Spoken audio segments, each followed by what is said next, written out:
which is leveling up and plugging in, the collaboration between the National Black Environmental Justice Network and the Environmental Justice Leadership Forum. It's been really a wonderful series. If I can say so myself, I've learned so much from so many different aspects of policy that we'll be facing moving forward in the next administration, from amazing experts from so many different sectors in the environment and climate and energy space. And so I'm really excited to have Tomas Carbonell and Mustafa Ali today to speak with us on the Environmental Protection Agency opportunities and sort of challenges and the way forward out of what we've been seeing in the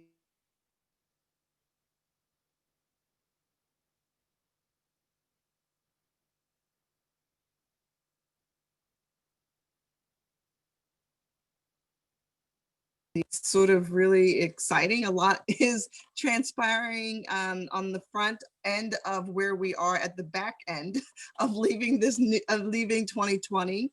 And so that means that we have a lot to look for coming up in 2021.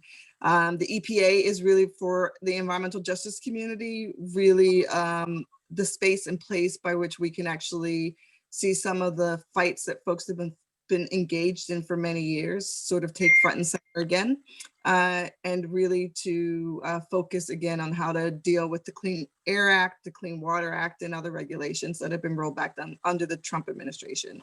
So Tomas is from the Environmental Defense Fund, and he will be our first speaker this morning for many of you, this afternoon for others.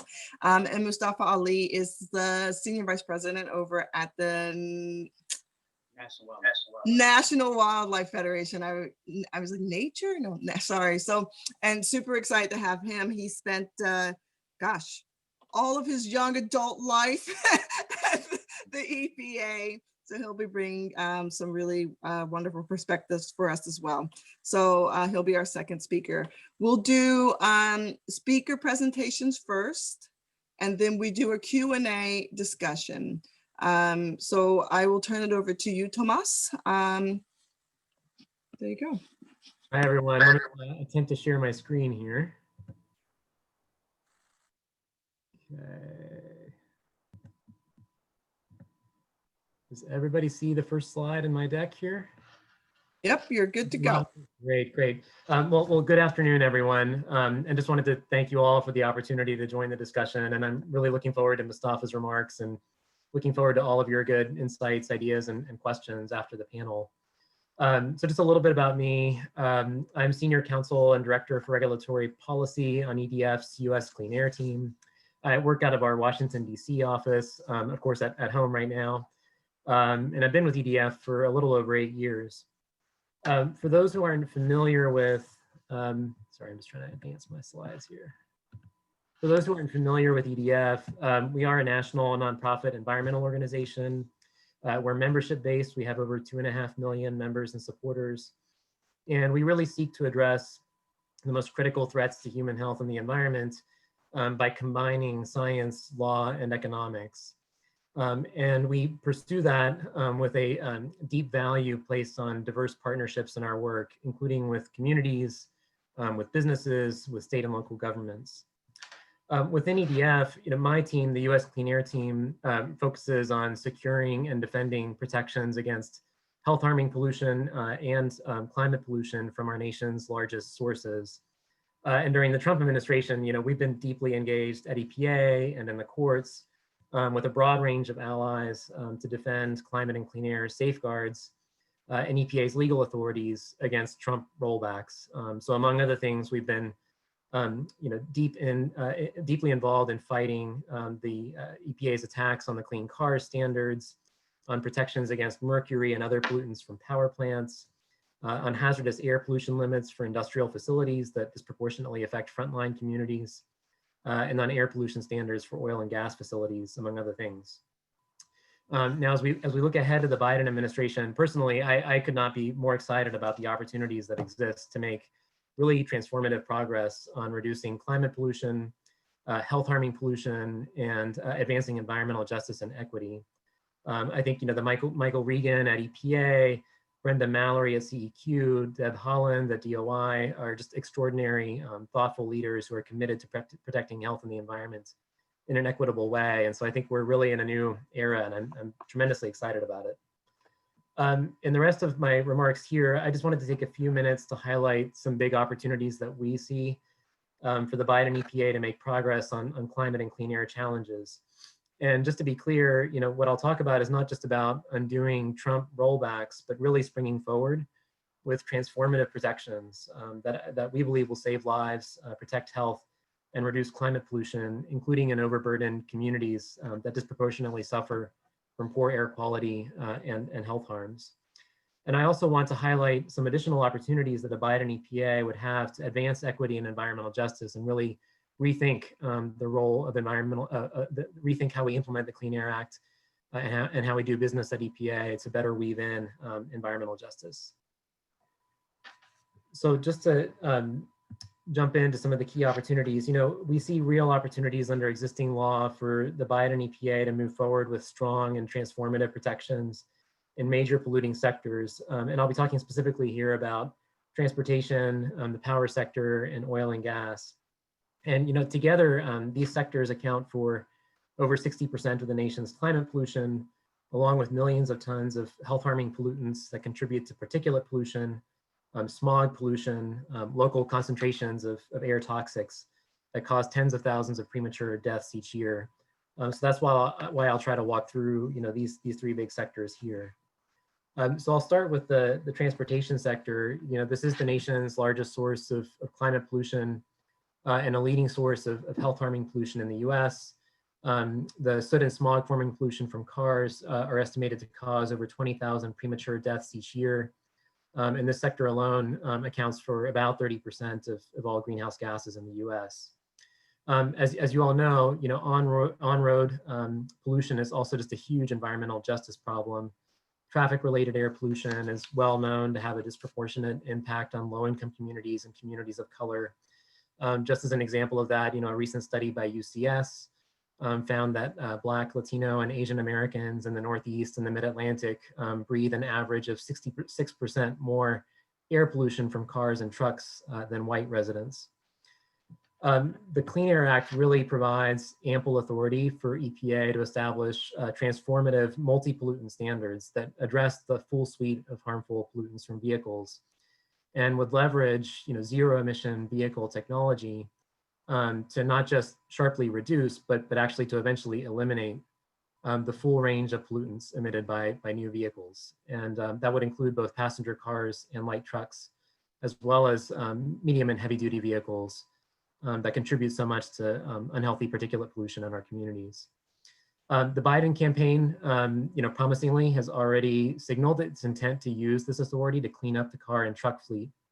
And we really think that EPA has an opportunity to issue legally robust rules requiring that all new passenger vehicles have zero emissions by no later than 2035, and that all new medium and heavy duty trucks have zero emissions by no later than 2040. Importantly, it's essential that in setting national standards that we don't just stop there. We have to make sure that the benefits of zero emission vehicles are shared equitably, that overburdened communities have affordable access to clean vehicles and infrastructure, and that clean vehicles are deployed in a way that creates jobs and reduces costs. Oh, sorry. Am I still coming through? I just heard a ping. Okay. Yeah. Really essential to make sure that clean vehicles are deployed in a way that creates jobs and reduces health costs in the communities that need it most. So we think there's a crucial role for legislation actually in making that happen. And I'll say a little bit about that in a minute. Moving on to the power sector, the power sector is the nation's second largest source of climate pollution. It also represents almost 30% of greenhouse gas emissions in the US. And it's an important source of other harmful pollutants that are responsible for about 8,500 premature deaths each year. It's also responsible for really severe environmental justice impacts. There are about 6 million Americans that live within 3 miles of a coal power plant. And these plants are really disproportionately located in low-income communities and communities of color. In addition, Black people and lower income households of all races also have the highest death rates from power plant pollution. So it's a really key sector to address. I'll also just note that, despite a lot of progress in reducing pollution from the power sector in recent years, there are really a significant number of power plants that continue to lack modern pollution controls. About 60% of the current coal fleet lacks basic controls to control soot pollution, and about 35% lack controls for nitrogen oxides that contribute to smog. So we think there's a lot of room for EPA to use its legal authority under the Clean Air Act to address, all of these pollutants. The Biden campaign has made very clear that it has a goal of 100% carbon pollution-free power by 2035. In fact, the president-elect just kind of reiterated that in a tweet yesterday. And while, as we look at the Clean Air Act and the opportunities that are there, I think it's fair to say there's no sort of single silver bullet that will help, achieve that really ambitious goal. There are many tools that can be used together to, both ensure that power plants adopt modern pollution controls, and also will just increase costs on the most highly polluting forms of power generation and help accelerate a transition to a cleaner power sector. Just a few, levers that we see in this space. First, mercury and air toxic standards.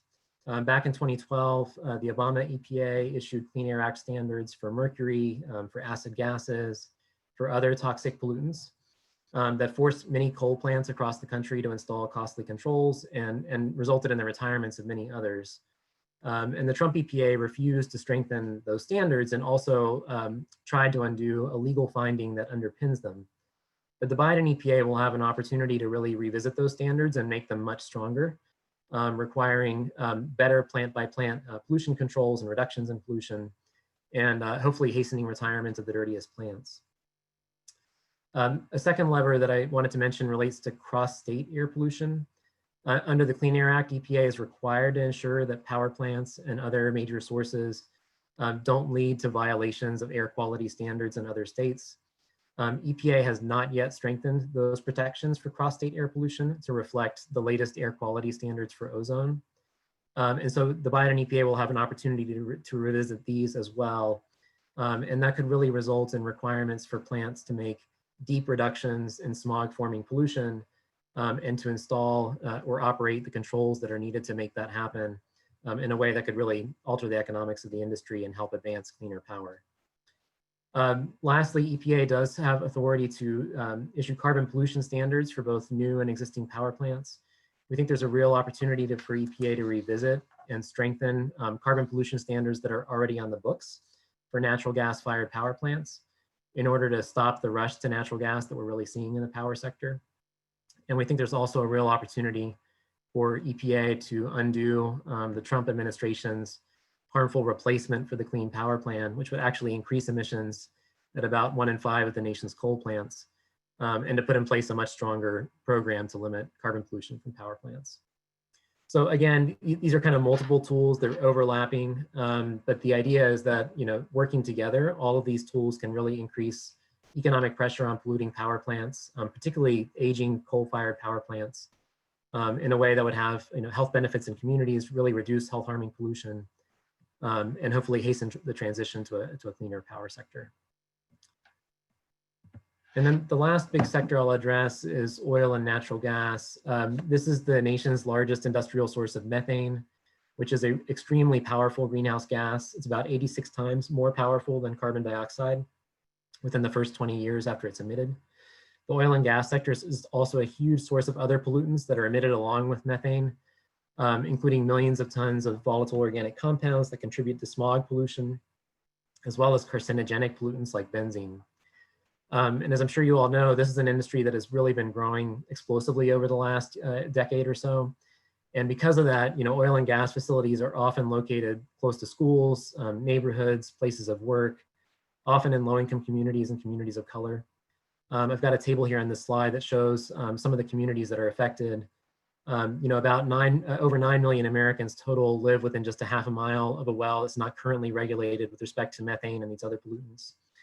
Over 2.6 million people of color live within half a mile of an unregulated well. and over 1.4 million low-income people live within a half a mile of an unregulated well. So there are huge kind of environmental justice implications and just concrete health impacts resulting from these sources every day. Now, the Trump EPA rescinded and weakened standards that were put in place during the Obama administration under the Clean Air Act to reduce this pollution from new and modified oil and gas facilities. And EPA has also yet to issue any standards for methane or other oil and gas pollution from the really large number of existing oil and gas facilities that were built prior to 2016. And we're actively litigating against EPA on both these failures. Fortunately, the Biden campaign has promised aggressive regulation of methane from new and existing oil and gas facilities, and has pledged to fix these oversights. And this is really an important opportunity to achieve near-term climate and health benefits by requiring oil and gas facilities to adopt really basic common sense measures, like doing inspections at facilities to find leaks of methane and other harmful pollutants and fixing them promptly. As well as using zero emitting technologies and best practices that can really drive down methane and the other harmful pollutants from these facilities. So we think there's really a potential to issue kind of a strong suite of standards for both new and existing sources here in a way that could reduce methane emissions by about 45 to 60% below 2012 levels by 2025. And that's equivalent to, at the high end, about 800 million metric tons of CO2 per year. And at the same time, avoid millions of tons of volatile organic compound pollution that contributes to smog, as well as about 100,000 tons of hazardous air pollutants, including pollutants like benzene that are extremely toxic carcinogens. One thing I just wanted to highlight, and this is really kind of applicable, I think, to all three of these sectors, but maybe most salient with respect to transportation, there really is potential, assuming there are any opportunities for economic recovery legislation or infrastructure legislation in the next Congress, there's really an opportunity to exploit synergies between regulatory action and investments in clean energy and clean technology deployment in a way that could really help ensure that overburdened communities fully share in the health, air quality, and economic benefits of these measures. It's just really essential to make sure that those benefits are shared equitably and felt in communities that have suffered from unhealthy air for far too long. I just want to kind of illustrate a few examples of how investments could really pair with regulatory measures to help amplify their benefits and make sure they're equally shared. Just as one example, we're very supportive of incentives and assistance for consumers to purchase clean vehicles, including additional assistance to make sure low-income households are able to afford clean vehicles that reduce pollution and save fuel costs. Similarly, there's potential to make major investments in cleaning up bus fleets, including school buses and transit buses, with priorities on cleaning up bus fleets in low-income communities and in rural communities. Very interested as well in the potential for grants that are focused on replacing heavily polluting diesel trucks, particularly trucks that are used near port communities.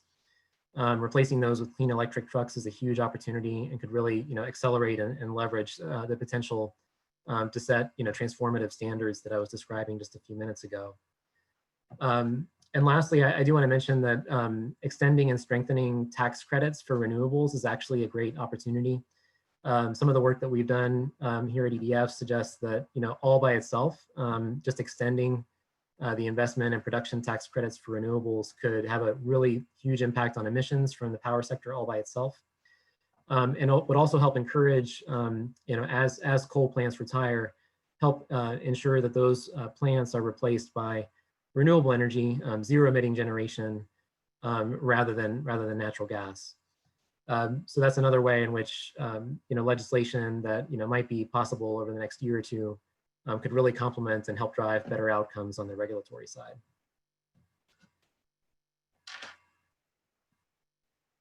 Let's see, I'm going to switch gears here a little bit and just focus on some really kind of additional and more expansive opportunities to integrate environmental justice into EPA's work, particularly on clean air. And just as a starting point for this part of the discussion, I just want to recognize that the Clean Air Act, as it's been historically implemented, has really not done enough to benefit Black communities, Indigenous and communities of color that have disproportionately suffered from unhealthy air. On this slide, I have a chart that comes from a recent study by a group of public health researchers at Harvard that really illustrates this. And it shows that, while all racial groups have seen declining exposure to particulate pollution over the last 2 decades, Black communities in particular still suffer from substantially greater exposure to this really deadly pollution. And the gap has actually been widening over time. And that's really just not acceptable. And I think it should drive all of us to really rethink how we implement the Clean Air Act and think comprehensively about the levers that are available to ensure that the benefits of reduced air pollution are shared equitably. And I think that needs to include, a renewed focus on developing information and resources for communities, changing the way, EPA conducts notice and comment rulemakings and other processes. But I also think it should extend beyond that to rethink how we craft and implement air quality and emission standards. There's been a lot of great thinking from a variety of people and organizations that's gone into this problem. Lots of resources out there, including EPA's 2014 Plan EJ, recent reports from the Environmental Protection Network, among others. I just wanted to touch on a few tools to think about in this space, and this is certainly not exhaustive. And I'm sure Mustafa can really expand on this. But one tool is really kind of revisiting and strengthening Executive Order 12898, which requires agencies to integrate environmental justice into their work to the maximum extent possible, and to make sure that it's really rigorously implemented. And in the context of EPA, to me, that, among other things, means making sure that EPA actions, rulemakings are accompanied by really rigorous analyses of their impacts on overburdened communities, making sure that that's a regular, consistent part of EPA actions and rulemaking seems like a really critical opportunity. Really, every major EPA rule should come with a careful analysis of how it affects environmental justice. But in addition to that, I think there are opportunities to think about how we weave environmental justice into the Clean Air Act, including in a few specific areas. So just to touch on these quickly, one of them has to do with pollution monitoring. And I think that encompasses both, monitoring of pollution at sources, as well as monitoring of air quality in communities. With respect to sources, EPA has really broad authority to require sources to undertake rigorous real-time monitoring of emissions. One example of that we saw in the Obama EPA was that there was a rule, I think in 2016, that required petroleum refineries to install fence line monitors. You could imagine expanding and extending that kind of approach to many other types of sources. I think we could also do a lot better in terms of just expanding the monitoring network to better monitor how air quality standards are being implemented in overburdened communities. Right now, the monitoring network for air quality is very thin and does not actually capture those kinds of really local impacts. And we have much better sources of data that we can use to not just track air quality, but make sure that all communities benefit from and attain these health-based air quality standards. There's an important role for environmental justice in the standard setting for emissions. EPA sets emission standards for air toxics and other pollutants from a really broad range of sources. There's opportunities for EPA to weave environmental justice considerations in deciding what sources to regulate and how stringently.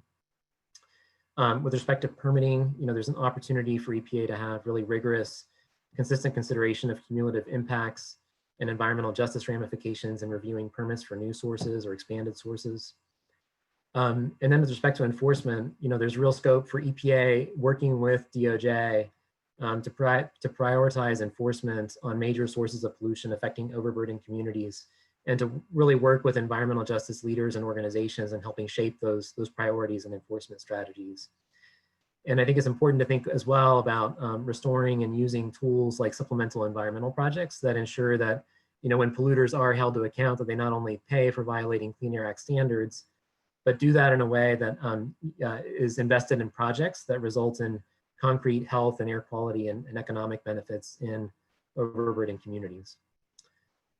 So that was, I know there was a lot to run through. Thank you very much again for the opportunity to speak with you all. I'm again really looking forward to the dialogue and to your ideas and questions afterwards. Thanks. Thank you, Tomas. So Great, there you are. I will share my screen. um,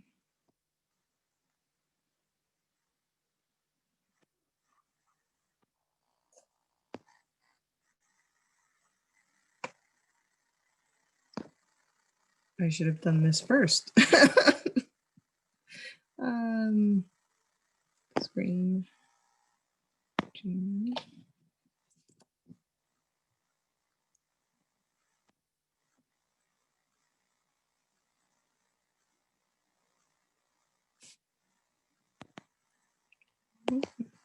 Able to.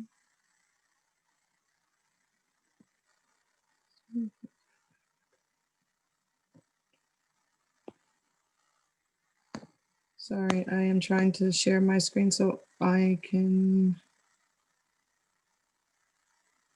You're doing that, Tina. I'll just go ahead and just share a couple of quick words. First of all, thank you, Tomas. That was excellent framework for the sets of opportunities that we have for our communities across the country. And let me just say that we also have this transformational moment that we find ourselves in, where all the years, all the decades of work from environmental justice leaders who are on the line and others investing to finally make sure that we are fully integrated and to have a president, vice president, number of members of the cabinet who are not just talking about environmental justice, but some of them actually doing some work, over the years with our communities is incredibly important. And as I often share with folks, we're talking about EPA today, but we have to have an all of government, a very comprehensive response and set of actions if we're going to get the change that we've actually always been asking for. We've always focused on EPA, and they have a distinct responsibility for the things that are going on inside of our communities.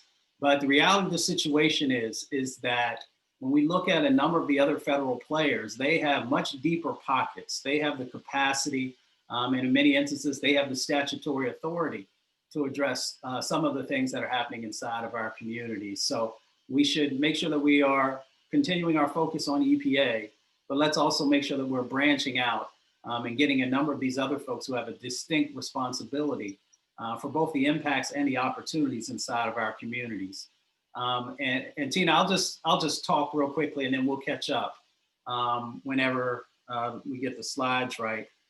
When the slides come on, I wanted to remind us that policy is what got us into the positioning that we find ourselves in today. And yes, systemic racism and discrimination and biases have played a role in that, but policy has been that vehicle that has made these actions come alive in a very negative way in many instances in our communities, and in some instances in a positive way. And we'll talk about that as well, because that's where we're headed. We've got some real opportunities now.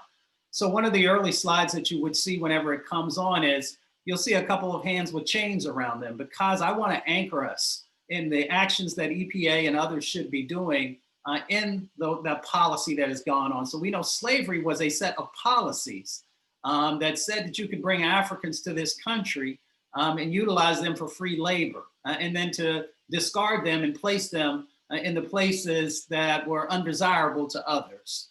The next slide that you would see would actually be talking about our indigenous brothers and sisters, and it was policy that allowed that genocide to go on, to remove people from their lands, to take away traditional cultural practices. And we've seen how that has played out also in the environmental pollution aspect of exposures that indigenous brothers and sisters have had to deal with, even with having treaties in place, which again are tied to policy. And then there's a slide with our Asian brothers and sisters talking about their contributions, but also the impacts that have been going on in the Asian and Pacific Islander communities, and of course also in our Latinx communities. And then I just wanted to anchor us in some old newspaper articles that actually talked about racial restrictions. And there's a laundry list of racial restrictions that were actually on the books that were a part of policy that also got us to where we are. And then of course, restrictive covenances and redlining have played a role in the pushing of us into certain communities, and then the disinvestment inside of those communities that has allowed petrochemical corporations, which has allowed coal-fired power plants and waste treatment facilities and incinerators and all the various things that many of you have been fighting on in tank farms for years and years. And then, of course, with the beginning of the environmental justice movement, which actually has started since, the first set of folks of color came to this country, and our indigenous brothers and sisters were already there, fast forwarding to the late 80s and the early 90s and the work that has gone on there.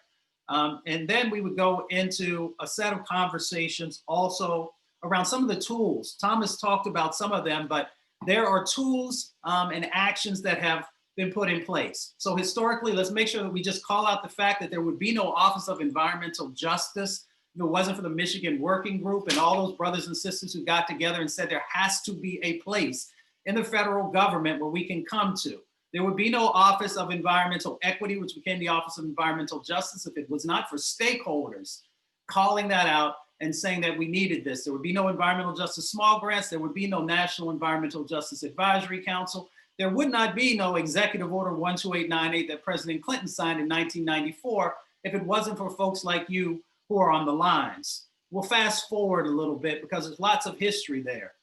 We had Plan EJ 2014 and working with stakeholders and folks inside the agency and others to actually begin to fully integrate environmental justice into all the programs, policies, and activities that the agency does.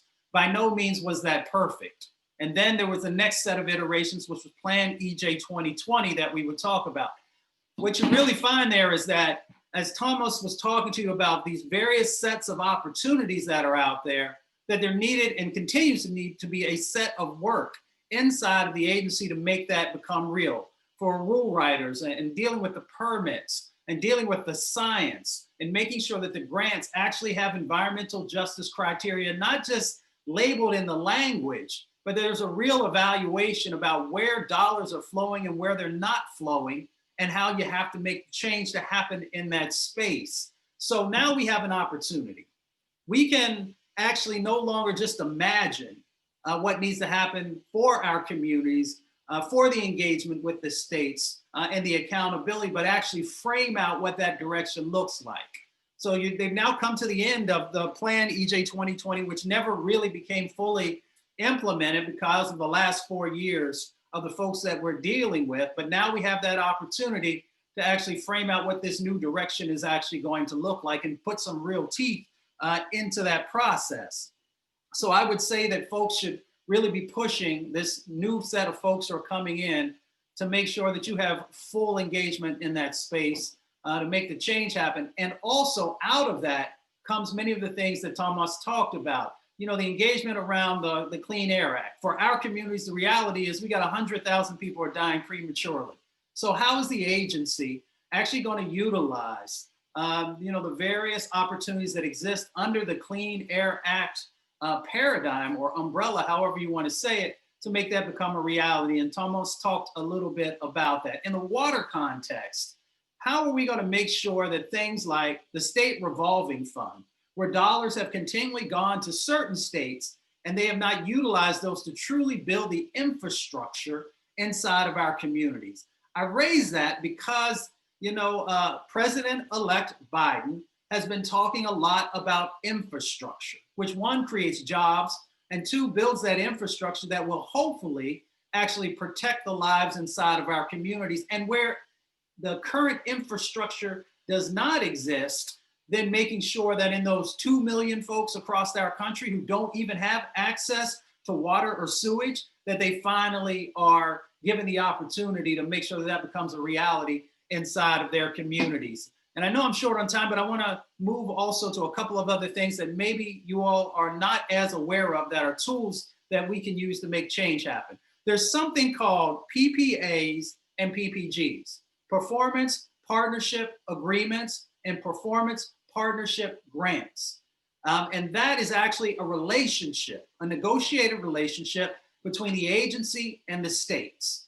So we have to make sure that environmental justice criteria is truly built into that process. Because when you look at all those dollars that flow from EPA those are your tax dollars, as everybody knows, to the states, that there's actually real change that's happening. Some of the programs that Thomas mentioned are a part of that structure. And then there are a number of others that are in the water space, and a number of other areas around some of the things around toxic chemicals and a few other things that are also a part of the set of opportunities that exist in those negotiations. So we need to make sure that that's going on.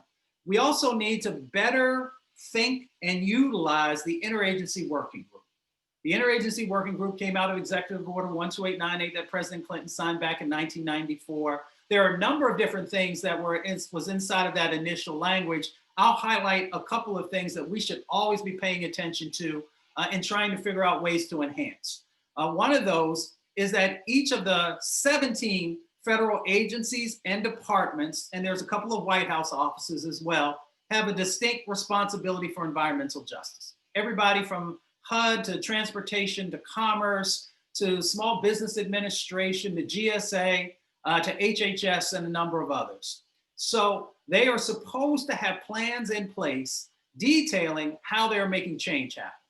The other thing that's inside of there is that they're supposed to also put together on an annual basis a set of narratives that share how they are making change happen inside of communities and how they are engaging with communities. So we have some leverage there.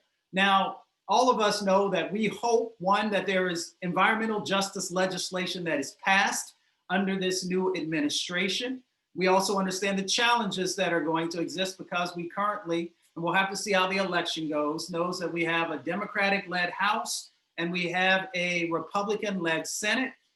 So that makes it a bit more difficult to get that comprehensive legislation passed, but that will also play back into what happens inside of EPA. Inside of that IWG, I want to just call out a couple of things. There are a number of subgroups or committees, however you want to say it, that also dive deeper into our issues. And we have to make sure that our communities and voices are a part of the design of that work that's happening.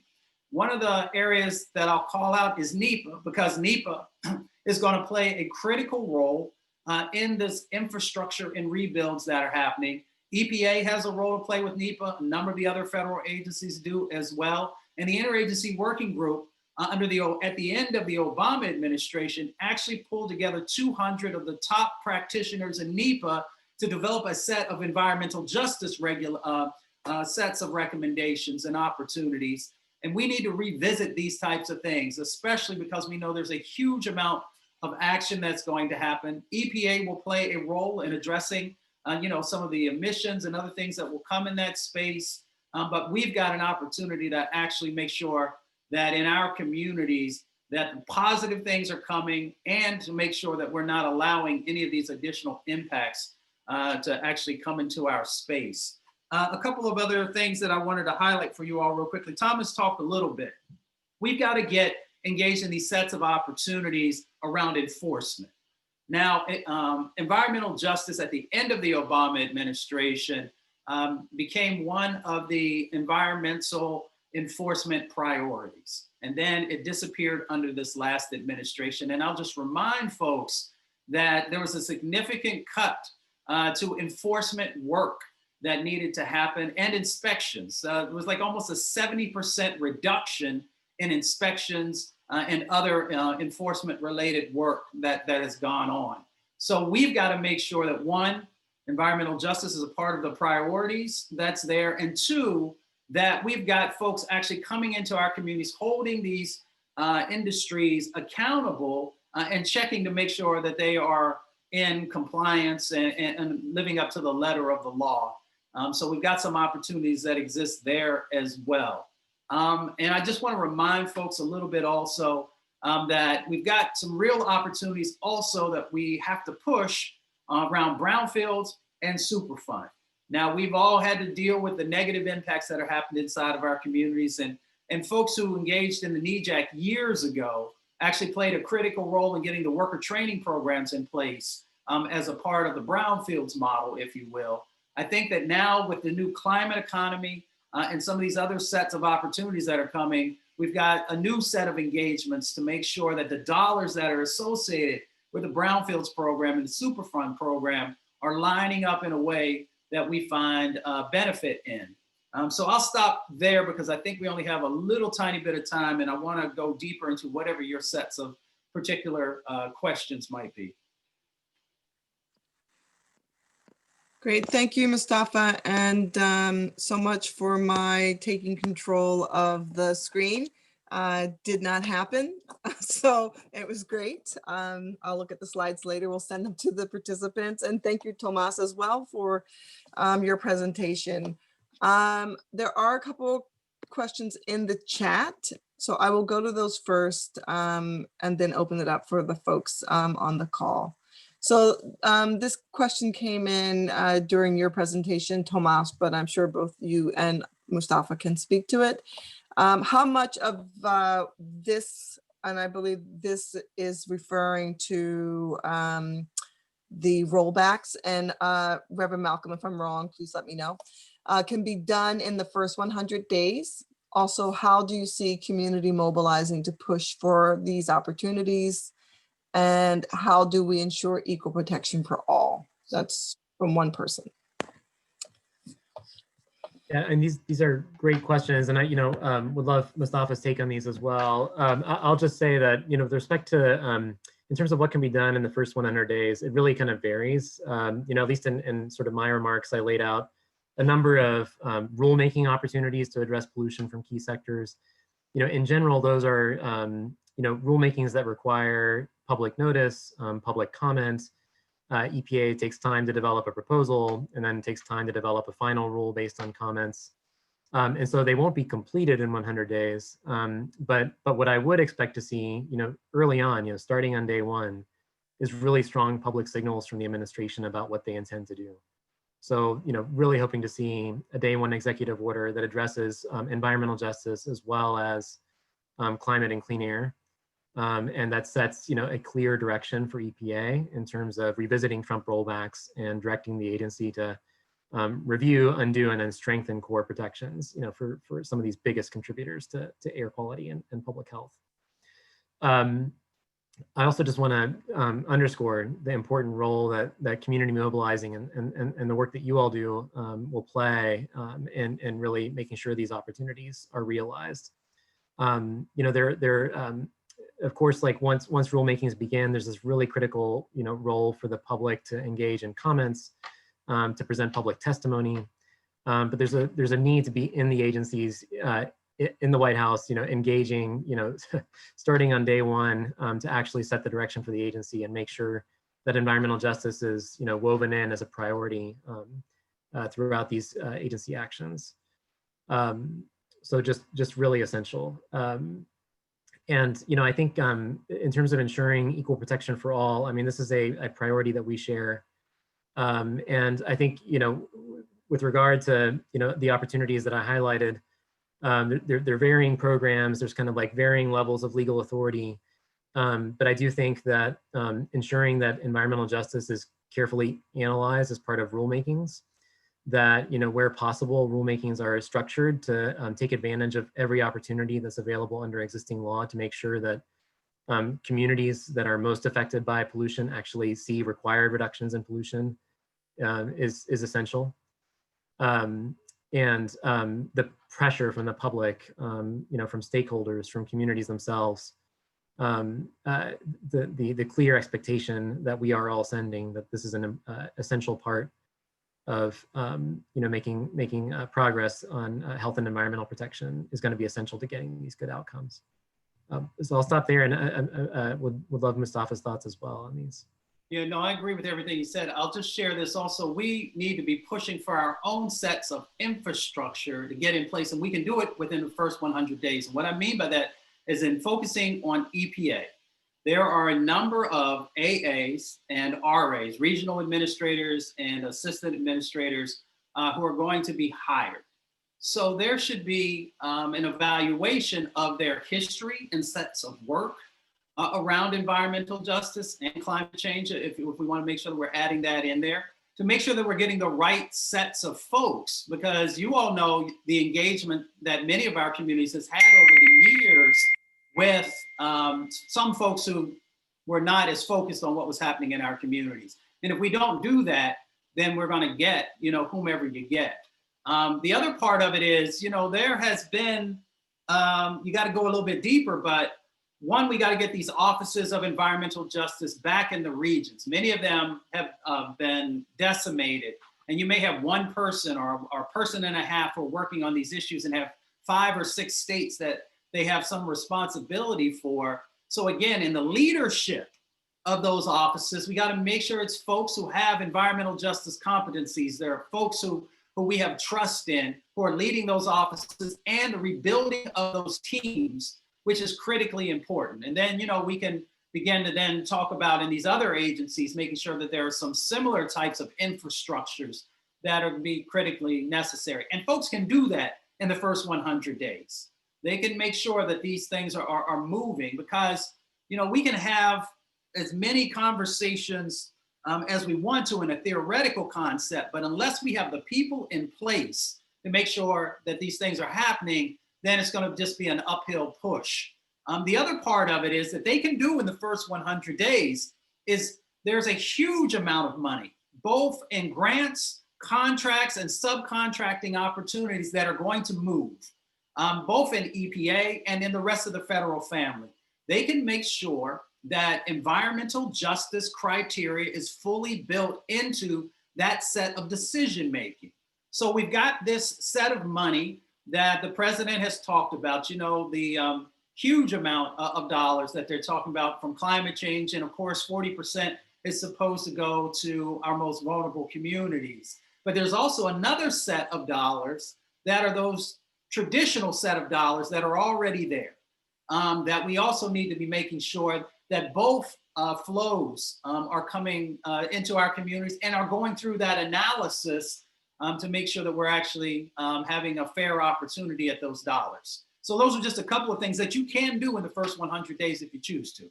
Yeah, I want, go ahead, Tomas. Sorry, just an additional, I know those are terrific additional points. And, Mustafa emphasized how, advancing environmental justice is really going to require an all of government effort. And we talked a little bit about the role of DOJ. I mean, that's an area where we haven't seen key appointments yet. And, advancing environmental justice in enforcement is going to be about, making sure there's an attorney general that's on board, as well as, a assistant attorney general for environment and natural resources who is fully committed to integrating environmental justice. And, there are policies, particularly around enforcement, that can be done within the first 100 days. The Trump administration did away with this supplemental environmental projects practice that could require polluters to invest in communities as part of enforcement actions.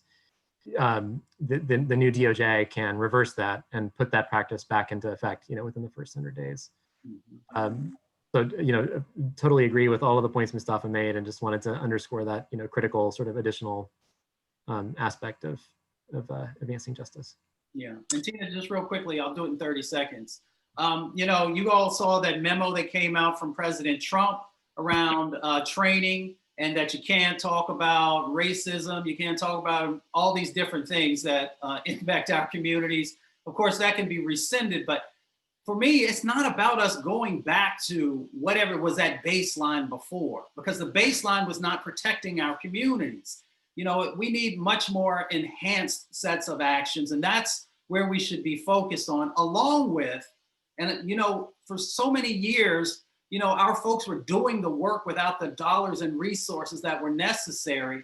We've got to make sure that we change that paradigm, and that we're calling that out. And then the other part of it is, whether it's the EPA or these other federal agencies, we've got to be focused on this climate economy to make sure that we have the opportunity to create our own businesses. And there are dollars at EPA that can play a role with that, but others have that responsibility as well. And we've got a chance to change the dynamics that are going on if we have this holistic strategy. Yeah, I wanted to sort of come back to this question of regulatory opportunities, because it's from both of what you both said is, there's more that can be done. And Mustafa, to your point, that what was done before isn't actually enough. It was ineffective, inefficient then. But in one of our previous webinar series, Monique Harden from the DeSalle Center for Environmental Justice had asked the question to our panelists about, well, not even asked, but stated the fact that there needs to be a reforming of the regulatory system, the environmental regulatory system. And from your perspective, like there are things that can be done within the first 100 days, but what can be done in that period, in that first 100 days to set the stage for there to actually be a reforming of the environmental regulatory process? Because that seems to be key in order for us to get to the sustainability aspect of these practices not being rolled back as they were under this administration. Thomas, did you want to go first, or? You can go ahead. Well, I mean, that's a tough, I mean, I agree with Monique, but it's really tough. But that doesn't mean that we don't push forward on it, because in our current regulatory paradigm, if you will, the majority of the work is actually delegated to the states. So we have to figure out how we change that dynamic. A part of that for me is, again, going back to those PPAs and PPGs, which there are dollars tied to the states and insisting that they do better, you know, in there. To create a new system means that you're going to have a number of people line up to agree with that. So I would appreciate a lot of folks getting together to think about how we do that. But, you know, it's challenging because our communities are getting hit every day. So if you break from a system, and then it's not a light switch type of thing. So we'd have to figure out a phased in approach to whatever this new system might look like. So I don't have an exact answer for that at this moment. And maybe Tomas does. Tomas, before you answer that, I want to sort of come back and ask, I mean, so yes, I hear what you're saying, Mustafa, about it being at the states level, but it seems like when we're talking about this broader context of what can happen or should happen in the EPA in order for us to see these changes, to see these regulations, to see the push forward towards reducing greenhouse gases, that there has to be an acknowledgement that there needs to be a reform of the existing environmental regulation mechanisms that are in place because they're failing us. At the federal level, this isn't even before we even get to the state level. So I want to send that back to you, Tomas, because I'm curious to see what you have to say, because I know that you think about this from the state level as well as the federal level, but that you focus at the federal level. Well, you know, to Mustafa's last point, I wish I had the silver bullet solution. It's a hard problem, and you all know the dimensions of it much better than I do. But I do want to just go back to a point that Mustafa made earlier, which is that I think, you know, leadership, you know, in this area really kind of comes from the top, and personnel are policy, and so, you know, a key, you know, sort of step towards making sure that we take advantage of these opportunities is to have folks in charge, you know, up and down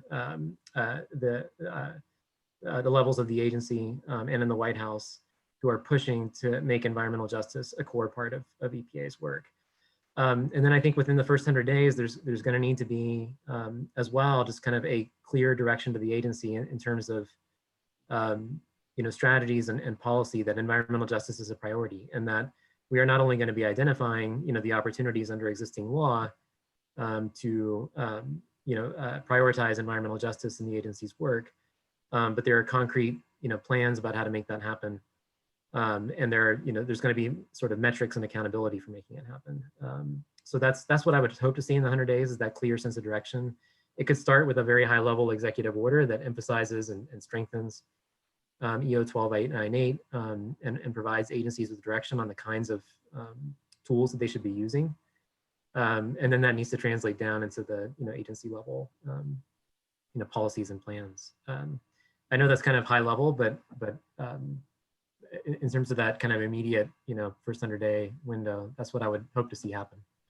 One of the other ways that you transform government, and I used to advocate for this, at first people were laughing at me, and then later on they at least nodded their heads, is that for all these folks, you have to put into their performance environmental justice criteria. It hasn't existed. Yep. So folks can do it or not do it.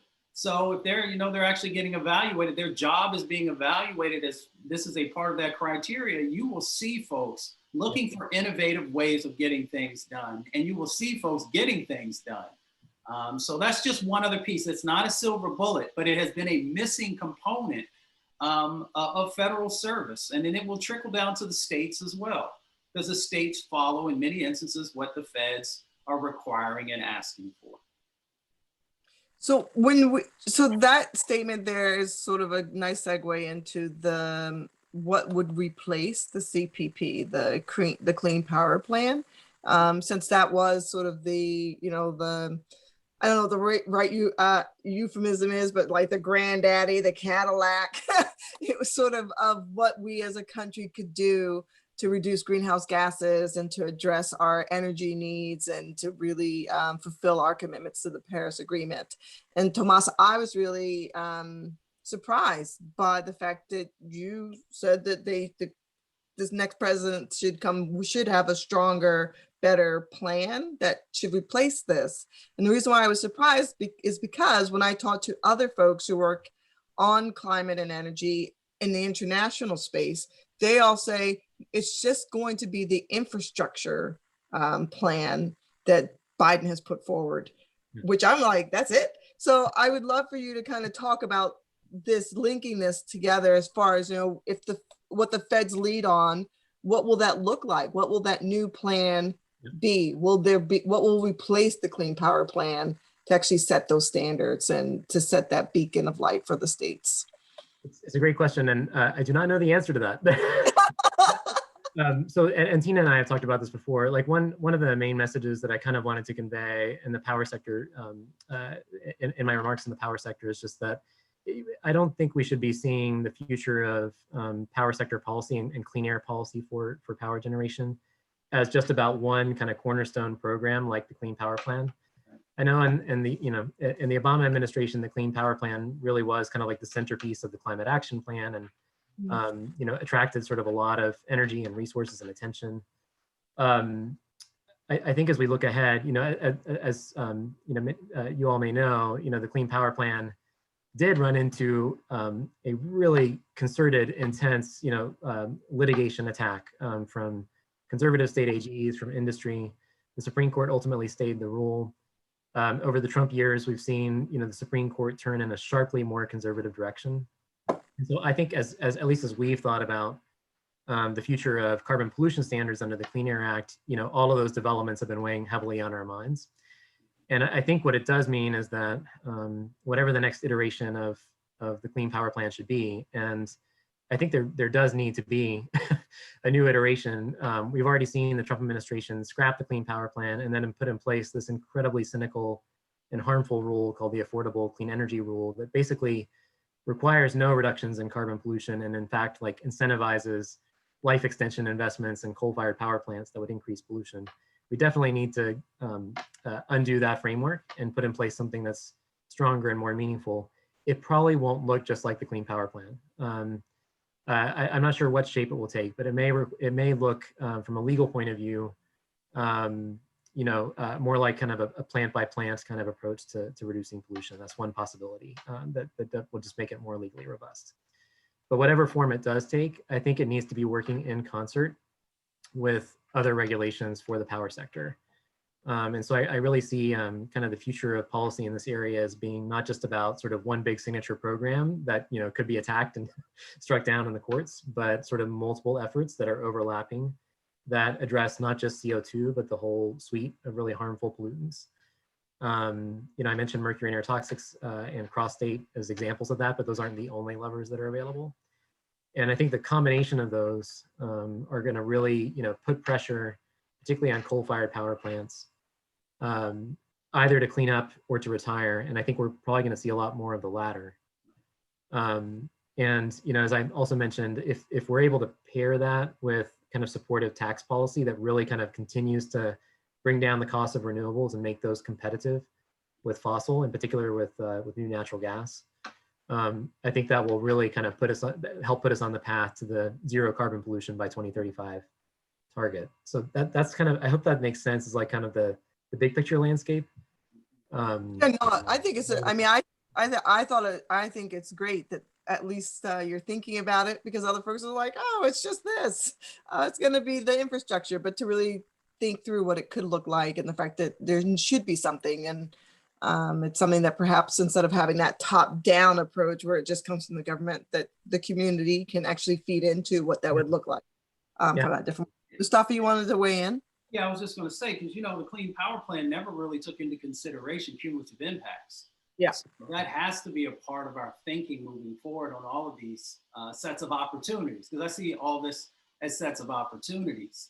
And, you know, we continue to tell folks, hey, you got to believe in science. So we believe in science, right? Because that's been the mantra over the last 4 years, because we had somebody who didn't.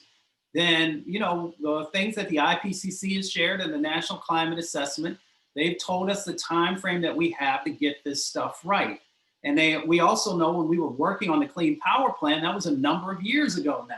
So we have a greater set of challenges that are in front of us. So we need something that is more robust to deal with the challenges. It's not that we're just asking for this willy-nilly.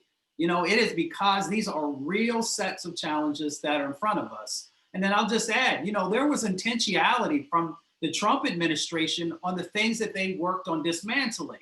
So when, you know, when they were trying and working diligently to dismantle the clean car rule, that's because they understand that the emissions that are coming from cars and trucks are playing a significant role. Some would say a more significant role than when we were working on the power plant set of things that we were doing. And that's the reason that, you know, we are all saying there has to be this comprehensive strategy that takes into consideration all these various pieces as we move forward, understanding, as Thomas shared with folks, the challenges both in the courts, both you know, at the Supreme Court level and the lower courts, and what we've got going on the other side of the aisle. So we have to just be really strategic, but we've also got to look for all these opportunities if we're going to even get close to hitting the numbers that we need to hit. Great.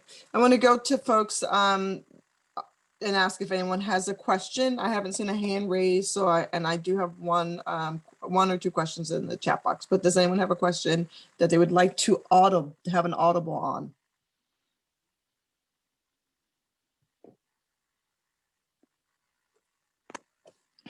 Hearing none, I will shift to the question on the chat around renewables. And it was mentioned a bit, but just in the context of the new stimulus, it's the question that there's $1 billion allocation for renewables and a $2.1 billion allocation for nuclear in the new stimulus. I'm just going to take the first part of this. So the question is, how much of that 2.1 is going towards health impacts? And then what's included in the $1 billion in renewables?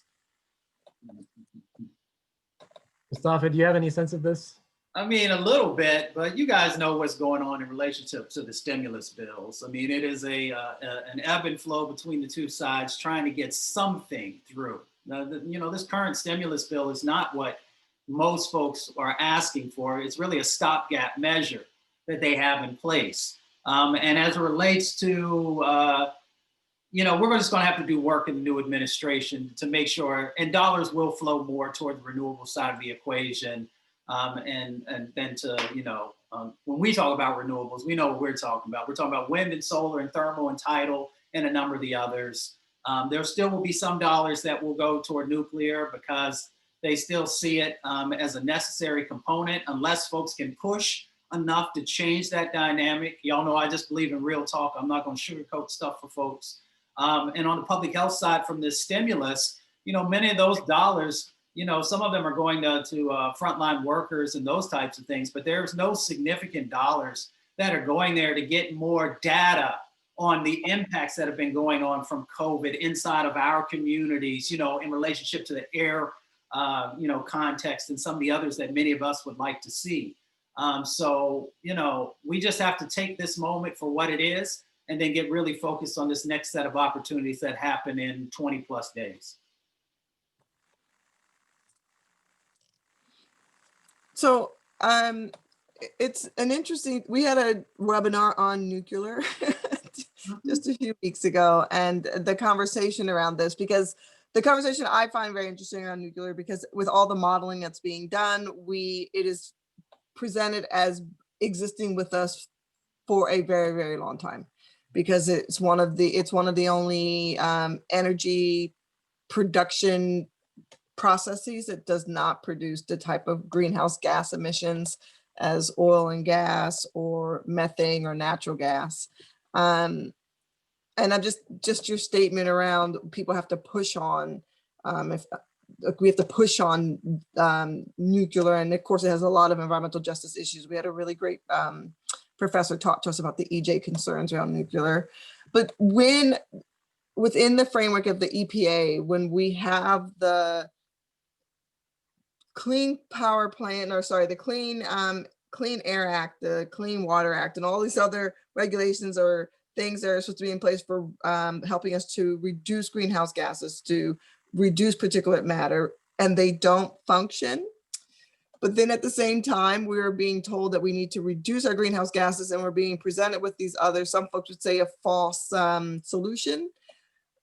It's kind of a bit confusing, to be honest, around what exactly, even though you two have done a great job of presenting to us what we can do, how we are effective in actually addressing the things that we can change with our force in this space at this time with the next administration. Because there is so much that has not worked well, even under Obama, and have to become worse under Trump, and will still need to improve with the next administration. And there seems to be a lot more potential. But how do we manage? What would you suggest, really? I mean, I'm just looking at the list. I wrote down all the things that we can do, and I'm like, gosh, that's a lot. So where do we start? If you were to give us recommendations on where we begin the push, where we begin that work that gets us towards them being more successful and seeing things become more effectively focused and towards environmental justice and equity. I'm gonna let you start. I've been talking a lot. Well, we really welcome your additional thoughts. I mean, it's a great question. One, approach and an answer is that, we talked a lot about what can be done in the first 100 days. And I do think it's important to, focus on areas where you can get, wins that don't necessarily require like a multi-year rulemaking. And that can build momentum and power. And so, we talked about the importance of having the right people in place. We've talked about the importance of building accountability for personnel to make sure that environmental justice is not sort of just a rhetorical priority, but that folks are actually expected to deliver. We've talked about the importance of setting kind of direction in terms of policy, but there are a few areas like, for example, around enforcement policy, around policies governing grants, where I think EPA can move quickly, and those seem like logical areas to focus on. But Mustafa, maybe you have a different sense or a better sense. That's just kind of really kind of an off-the-cuff answer. Yeah, no. I mean, I think that that's fine. I mean, I think that there is a set of engagements, and there needs to be additional engagements with what's going to come out from the president and what's going to come out from the administrator of EPA in their memos. So making sure that folks are very clear on what the sets of priorities are for environmental justice communities through leadership and through engagement with others. And that's the starting point, because from there, then you can begin to hold people accountable or to point to that set of words and actions about what this administration is supposed to be about, and what they said that they will and will not do. Now, of course, there's going to be some variability in there, but I think that's where you start. I mean, everybody can get engaged in that process. Thank you both for that. And I want to then ask, from that perch, and that's the federal, that's the national EPA space. And I know you had some suggestions on, making sure that the assistant administrator and the regional administrator know who they are, figure out what they stand for, what their work has been.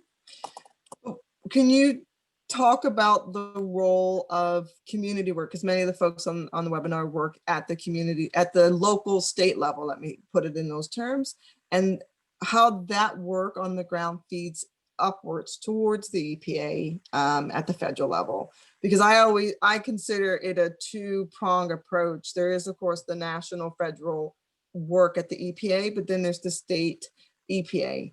And folks have more power when they're boots on the ground there to influence and to push in those spaces in a different way than they do at the national level, because they're local and they know the people and they can organize their communities in a different way.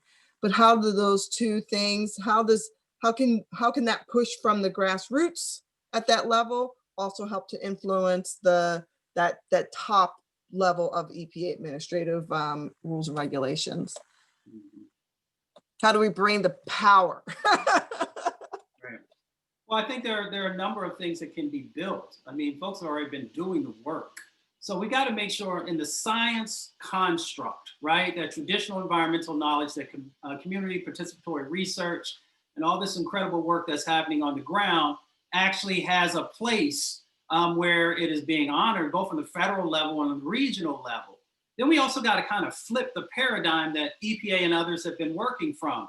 Because when you actually get down to the local level, you very rarely see representation there engaging with folks on a regular basis. So I've been advocating that there's like 4 or 5 or 6 agencies, and it varies depending on what the needs are inside of communities that are actually embedded in our communities that are dealing with some of our biggest sets of challenges, so that there's that natural flow and there's that relationship building that's going on. Because we gotta, you can't expect, and we've all talked about this before, you can't expect communities to always go to Atlanta to talk to Region 4 or to go to Washington, D.C. They should actually be coming and actually embedding and being there on a full-time basis inside of communities. Especially many of us can identify the top 100 or the top 200 hotspots around our country. So it's time for our government to actually invest in those spaces and actually make real change happen. And that means that you actually got real, you got folks there on the ground who are working with the practitioners who are out there doing the work. And it seems simplistic, but we should also ask the question, why hasn't it ever happened before?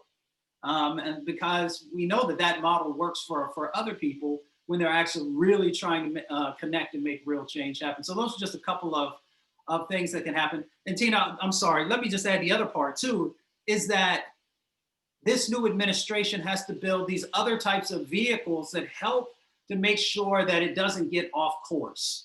So we talked a lot about Clean Air Act and air pollution and the sets of opportunities there. So where is the community body that fully engages on those issues? Not the NEJAC.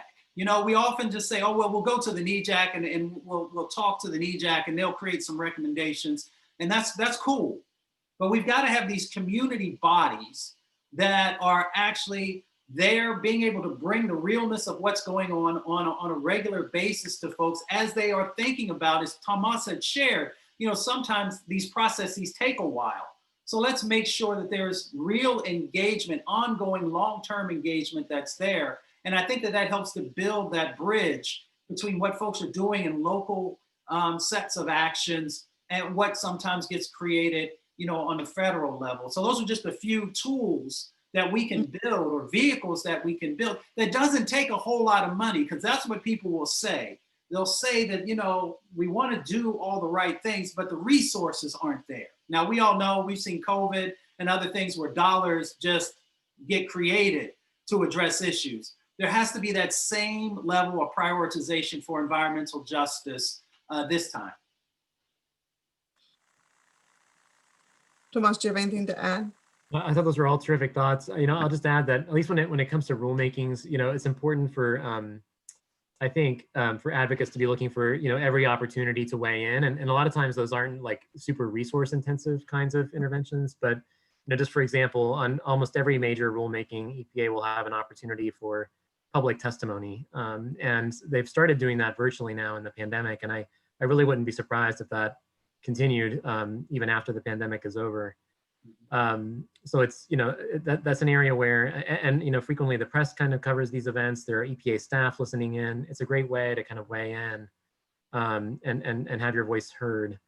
Of course, there's the public comment opportunities. Another avenue that folks often don't think of is that rules go to OMB at the White House, both when they're at the proposal stage and at the final stage. Anybody can ask for a meeting with OMB. You can do it over the phone. This is an important way for the White House to know which groups are following and engaged in rulemakings. Something that, again, is just one of these opportunities to weigh in and often not taken. The other thing I'll just mention is that I think this is true not just for rulemakings, but for other decisions as well. To the extent you're already sort of interacting with, for example, state regulators, frequently they are important voices in federal policymaking and rulemaking efforts too. And so if you can build kind of federal advocacy into engagement with state regulators, that can be really important if they are able to similarly convey, a message to EPA, to other federal policymakers that environmental justice is important and that there's specific, objectives that we want to advance. That can be another way to kind of help build power. I hope that makes sense. It does make sense. Justin has just a statement. Thanks for the presentation. I'm relatively new to this space. I've been volunteering with We Act for EJ. This question's for anyone on the call. Any books, articles, podcasts, other courses, or webinars you recommend as good primers for environmental justice? Wrong Complexion for Protection by Dr. Robert Bullard would be the book I would recommend that you start with. And then from there are about 18 others that he's written along with other people in the articles. But The Wrong Complexion for Protection or Dumping on Dixie, which I think is his very first book, sort of charting the course of environmental racism, which we have now was coined into environmental justice. So I would suggest there because we can give you a lot more, and I think I would be inundated. And but any other questions from folks on the line before I ask the last one of our panelists, so we can get to Christmas break. Let's see. Okay, no, so here we go. This has been, for me, like I said, the webinar series has been really interesting and fascinating to get the pouring in of so many opportunities and information from really spectacular speakers who know their stuff.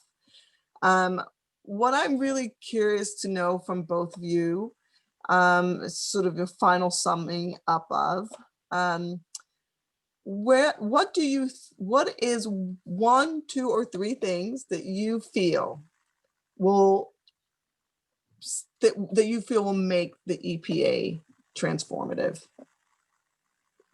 in the next administration? If you only have one, that's good, but you have 1 to 3. Yeah, I'll start. 1, build environmental justice into people's performance. It will be transformative. 2, create a definition of environmental justice that is reflective of what communities are saying that they need and what it is, and make sure that it is a proactive definition. And 3, make sure that the resources that are flowing actually are going through some form of an environmental justice analysis so that they actually are making it to the communities that need them the most.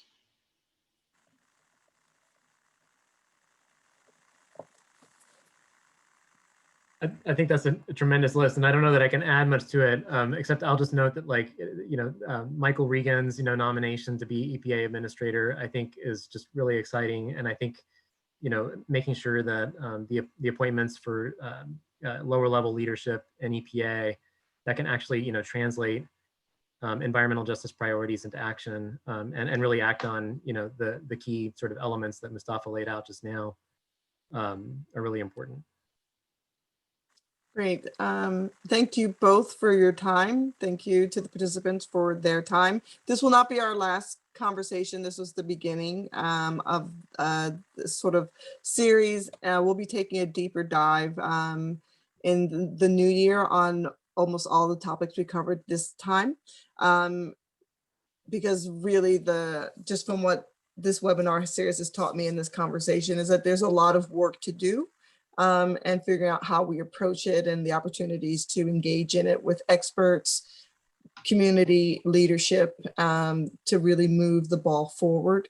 So it can be transformative. It's going to take both the inside and the outside game to make this work. So I just want to thank you all. I want to say Merry Christmas, Happy Hanukkah, Happy Kwanzaa, Happy Holidays, Happy Christmas break to everyone. And just enjoy yourselves. Stay safe, stay healthy, and enjoy your family and your communities. Thanks again, everyone, for joining. I really appreciate it. Thank you very much. Happy holidays, Bye. everyone. Bye-bye. Thank you. Bye.